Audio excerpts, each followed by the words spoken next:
بسم اللہ الرحمن الرحیم۔ ناظرین السلام علیکم، خوش آمدید کہتے ہیں آپ کو اپنے یوٹیوب چینل دی ویزیبل فیکٹ میں۔ ناظرین پچھلے چند دنوں سے یعنی کہ 8 مارچ کے بعد سے جو ہے وہ آج 4 دن تقریباً اس بات کو ہو چکے ہیں جب پی ٹی آئی نے اپنی الیکشن کیمپین کے حوالے سے ایک ریلی نکالنے کا اعلان کیا۔ ریلی جو ہے وہ زمان پارک سے لے کے فیروز پور روڈ سے ہوتی ہوئی جو ہے وہ داتا دربار تک جانی تھی۔ تو اس ریلی کے تمام انتظامات جو ہیں وہ ہو رہے تھے۔ ایک رات پہلے تک جو ہے وہ ایس پی سٹی اور ڈی آئی جی آپریشنز جو ہیں وہ جا کے پی ٹی آئی کی جو قیادت ہے یا ریلی کی انتظامیہ ہے جس میں یاسمین راشد تھے، حماد اظہر تھے، کیونکہ لاہور کے پی ٹی آئی کے حکمران یہ ہیں۔ یاسمین راشد جو ہیں وہ central Punjab P T I کی صدر ہیں، حماد اظہر جو ہیں وہ نائب صدر ہیں، جنرل سیکرٹری ہیں۔ تو ان لوگوں کے ساتھ جو ہے وہ میٹنگ ہوئی اور تمام باتیں جو ہیں وہ طے پا گئیں کہ اب جو ہے وہ یہ ریلی جو ہے وہ نکال دی جائے گی۔ لیکن کچھ ایسے سانحے ہو گئے کہ جس کی وجہ سے جو ہے وہ ضلع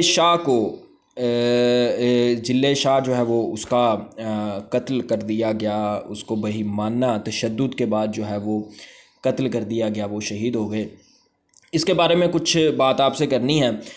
اچھا، اس دن جو ہے وہ پھر پولیس نے 144 دفعہ 144 جو ہے وہ نافذ کر دی لاہور میں 7 دن کے لیے۔ اس کا مقصد یہ تھا کہ جو پی ٹی آئی کی ریلی ہے اس کو نکلنے سے روکا جائے، یہ نہ پتہ چل سکے کہ عمران خان جو ہیں وہ کتنی عوام کے ساتھ باہر آتے ہیں، ان کو الیکشن کیمپین سے روکا جا سکے۔ ایک تو یہ الیکشن کوڈ آف کنڈکٹ کی بھی بہت کھلم کھلا خلاف ورزی ہے۔ کیونکہ جب آپ کے الیکشن اناؤنس ہو جاتے ہیں، الیکشن کمیشن یا جو بھی متعلقہ اتھارٹیز ہیں جب وہ الیکشن اناؤنس کر دیتی ہیں تو اس کے بعد آپ مجاز ہیں اس بات کے کہ آپ جو ہیں وہ اپنی الیکشن کمپین شروع کر سکتے ہیں۔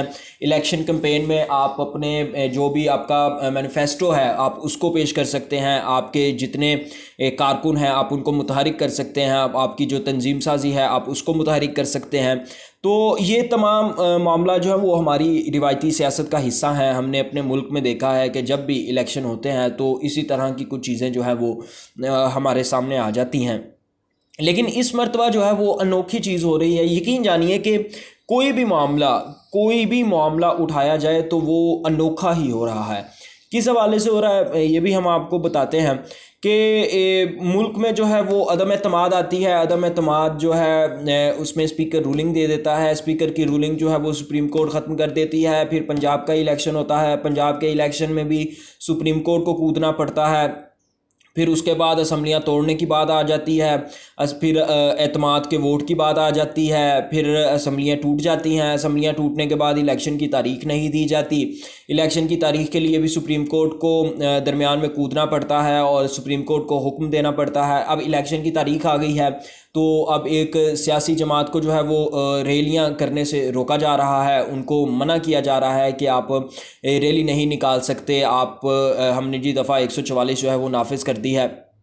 تو یہ باتیں جو ہیں وہ اچھمبے کی باتیں لگتی ہیں، اچھمبے کی باتیں اس لحاظ سے کہ آپ کو معلوم ہوگا کہ ظاہری سی بات ہے نون لیگ جو ہے وہ بھی اب الیکشن کی تیاری کر رہی ہے اور بھرپور تیاری کر رہی ہے، تو اس کو بھی اب الیکشن کی تیاری جو ہے وہ کرنی ہے۔ وہ مریم صاحبہ جو ہیں وہ مختلف شہروں میں جا کے تو ورکرز کنونشن کر رہی ہیں، ورکرز کنونشن سے خطاب بھی کر رہی ہیں، عدلیہ کو نشانہ بھی بنا رہی ہیں، یعنی کہ وہ ایک لاڈلی بنی ہوئی ہیں اور اس لاڈلے پن میں جو ہے وہ اپنے گھمنڈ میں ہر چیز بھول چکی ہیں۔ ان کا کام صرف اور صرف وہ ہے کہ ہم نے تنقید کرنی ہے، عدلیہ پہ تنقید کرنی ہے اور اپنی سیاسی کیمپین چلانی ہے۔ لیکن پی ٹی آئی کو اس کی اجازت نہیں ہے۔ پی ٹی آئی کو اس لیے اجازت نہیں ہے کیونکہ پی ٹی آئی جو ہے وہ اب اس پہ اختلاف میں یعنی کہ اپوزیشن میں بیٹھی ہوئی ہے۔ حکومت میں پی ڈی ایم ہے، 12 جماعتیں ہیں، 12 جماعتوں کے ساتھ ساتھ جو ہے وہ کچھ بادی النظر کی طاقتیں یعنی کہ ایسی طاقتیں جو نظر نہیں آتی ہیں وہ طاقتیں بھی ہیں۔ تو ایسے میں الیکشن جو ہے وہ پی ٹی آئی کے لیے مشکل سے مشکل تر بنایا جا رہا ہے۔ اب اس دفعہ 144 کو روکنے کے لیے پی ٹی آئی کارکنان پر تشدد کیا گیا، ایسا تشدد کیا گیا، ہم آپ کو اس کی کچھ تفصیل بتاتے ہیں کہ ہوا کچھ یوں کہ پی ٹی آئی کارکنان کے اوپر جو ہے واٹر کینن کا استعمال کیا گیا۔ واٹر کینن میں صرف پانی نہیں تھا، سادہ پانی نہیں تھا، بلکہ اس پانی میں کیمیکل ملایا گیا تھا، ایسا کیمیکل جو جلد اور سانس کی نالی کے لیے انتہائی مضر صحت ہے۔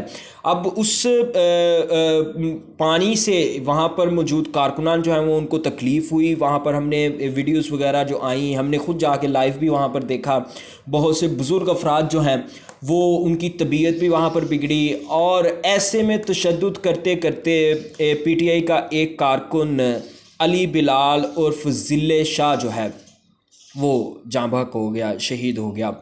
اب جب اس کی شہادت سامنے آئی تو اس شہادت کے بعد فوری طور پر انٹرنیشنل کمیونٹیز، امنیسٹی انٹرنیشنل ہو، UN ہو، ہیومن رائٹس واچ ہو، ان تمام نے کارکن کی شہادت کی مذمت، نہ صرف مذمت کی بلکہ اس مذمت کی تحقیقات کا مطالبہ بھی کیا۔ یعنی انہوں نے کہا کہ ہم صرف اس کی مذمت نہیں کرتے بلکہ آپ اس کی تحقیقات بھی کریں کہ کون قصوروار ہے، اور جو قصوروار ہے اس کو سزا دیں۔ اب ایک بات ہم آپ کو بتا دیں کہ ڈپلومیٹک انداز میں اس چیز کو ایسے دیکھا جاتا ہے کہ اگر باہر کی تنظیمیں جو ہیں وہ آپ کے اوپر پریشر ڈالنا شروع ہو جائیں تو آپ کو کوئی نہ کوئی ایکشن لینا پڑتا ہے۔ اس کی وجہ یہ ہوتی ہے کہ آپ کے جتنے بیرونی ممالک کے ساتھ معاہدے ہوتے ہیں وہ ان تنظیموں کو ضرور دیکھتے ہیں، کیونکہ تمام ممالک جو ہیں وہ ان تنظیموں کا حصہ ہوتے ہیں۔ ابھی ریسنٹلی آپ کا IMF کے ساتھ معاہدہ چل رہا ہے، معاہدے پر ابھی دستخط نہیں ہوئے۔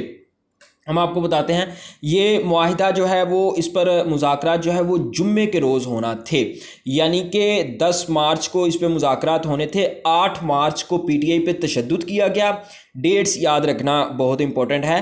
8 مارچ کو PTI پہ تشدد کیا گیا اور 10 مارچ کو IMF کے ساتھ آپ کا معاہدہ ہونا تھا، تو اس معاہدے پر مذاکرات نہیں ہو سکے، IMF نے مذاکرات نہیں کیے۔ کیوں؟ کیونکہ تمام انٹرنیشنل کمیونٹی میں اور عالمی سطح پر آپ کا یہ ایک امیج بن چکا تھا کہ آپ جمہوری لوگ نہیں ہیں، آپ لوگوں پر تشدد کرتے ہیں۔ ایک سیاسی جماعت کو دبانے کے لیے آپ نے ان پر تشدد کیا، کارکنان پر نہ صرف تشدد کیا بلکہ ظلم کیا، جبر کیا، ایک کارکن کو شہید بھی کر دیا۔ اب کل جو آپ نے وزیر اعلیٰ پنجاب اور IG پنجاب کی پریس کانفرنس دیکھی تھی، وہ پریس کانفرنس صرف اور صرف اسی چیز کا شاخ سانہ تھی جو IMF کے ساتھ مذاکرات نہیں ہو سکے۔ یعنی ان لوگوں نے پولیس کے اوپر ڈالنے کی بجائے تمام ملبہ، انہوں نے وہ ملبہ جو ہے وہ ایک روڈ ایکسیڈنٹ پہ ڈال دیا اور PTI پر ہی وہ ملبہ انہوں نے واپس ڈال دیا۔ کیوں؟ کہ انٹرنیشنل کمیونٹی جو ہے اور انٹرنیشنل آرگنائزیشنز جو ہیں وہ اس چیز کو مان سکیں، جی پولیس نے تشدد نہیں کیا، حکومت تشدد میں ملوث نہیں ہے، بلکہ یہ تشدد جو ہے وہ ایک PTI کے کارکن کی کار نے ہی کیا ہے جس سے وہ شہید ہوا۔ یعنی اپنی سائڈ کو کلیئر کرنے کے لیے عالمی سطح پر لوگوں کے سامنے IMF کے ساتھ معاہدہ کرنے کے لیے، پیسے لینے کے لیے انہوں نے یہ کام جو ہے وہ کر دیا۔ جناب یہ تھی آج کی ویڈیو۔ آپ کو آج کی ویڈیو کس طرح کی لگی ہمیں کمنٹ سیکشن میں ضرور بتائیے گا، اور اگر آپ کو چینل پسند آئے تو کائنڈلی چینل کو سبسکرائب، لائک اور شیئر ضرور کیجیے گا۔